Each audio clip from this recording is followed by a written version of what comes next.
Start. This poem is about the death of a loved one. How does he feel when he thinks about her death?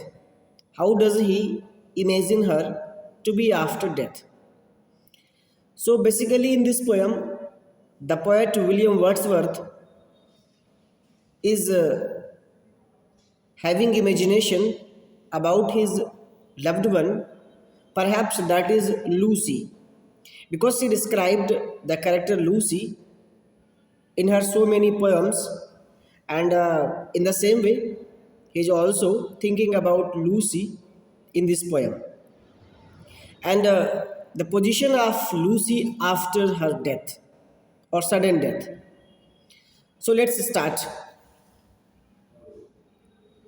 So in the first line, what does the poet says? A slumber did my spirit seal, I had no human fears. So here the word slumber means sleep, particularly a light sleep, but here is referred as deep sleep. And seal means conform or to make very close or confine.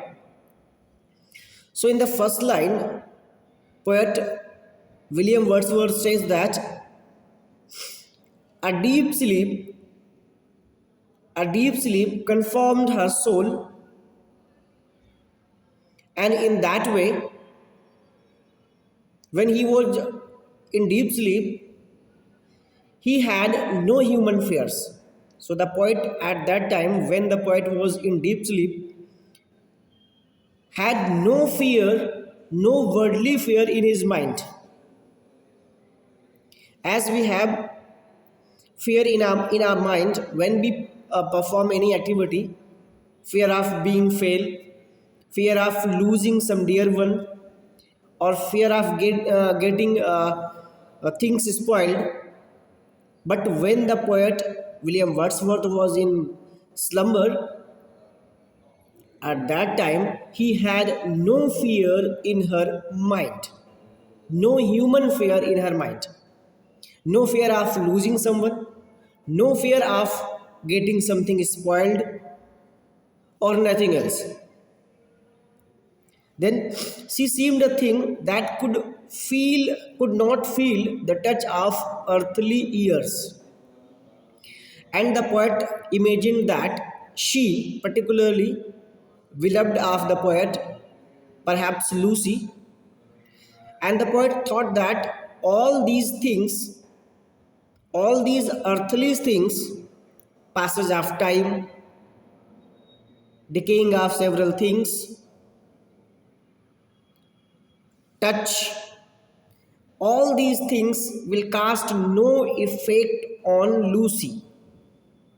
That's why she will not die, because these worldly things will have no effect over the life of Lucy, and she will remain untouched from these worldly affairs.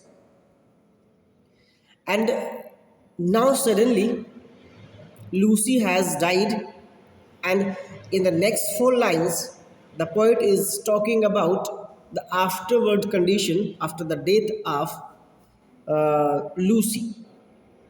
No motion has she now, no force. She neither hears nor sees. Now poet says that the Lucy is no more in the world. She has departed from this world. She has left him, and that's why she was lying motionlessly. She was not feeling anything. She was not hearing anything, or she was not seeing anything what was happening before her. As she left the poet, she departed from this world, and she was no more. And that's why the poet said that now that loved one, Lucy, has been buried in a coffin, and coffin is buried in the earth. And that's why she became a part of the earth, and then says rolled around in Earth's diurnal course with rocks, stones, and trees. And that's why poet says that now she is the part of Earth and Earth rotates on its axis. So, in the same way, along with Earth, she will also rotate in the same way on its axis. So, in this poem, we had two different views. First view before the death of Lucy, and second view after the death of Lucy. So, this is the poem written by William Wordsworth.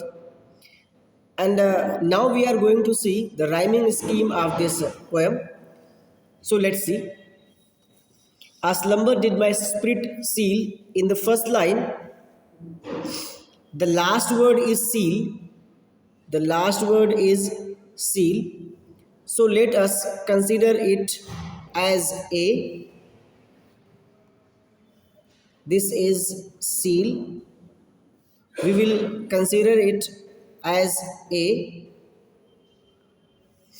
And the last word of the second line is fierce. So it is not having a rhyming scheme with seal. So we will consider it as B. And the last word of third line is rhyming with the last word of the first line, that is seal, like this. Seal and feel are completely rhyming words, so it will also be marked as A. And the last word of fourth line, ears, is rhyming with the last word of the second line, that is fierce, so it will be marked as B. So the rhyming scheme for the first four lines is AB, AB, AB, AB. Got it? Now second half. The last word of the fifth line, that is force. That is force. So mark it with C, as this is not rhyming with any of the upper line. And the last word of the next line, that is seize,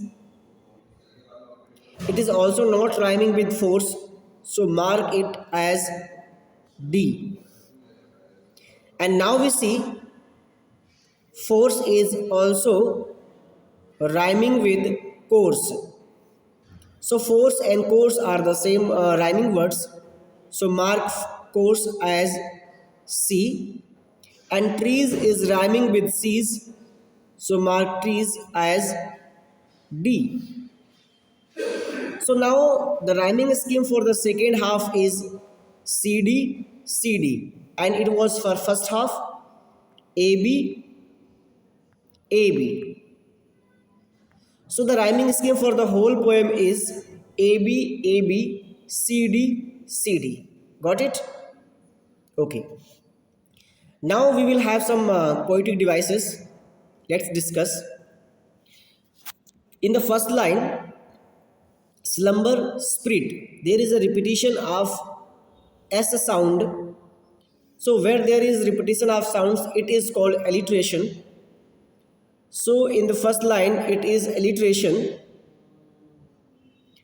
And the same thing also happening in the second next line, that is rolled around.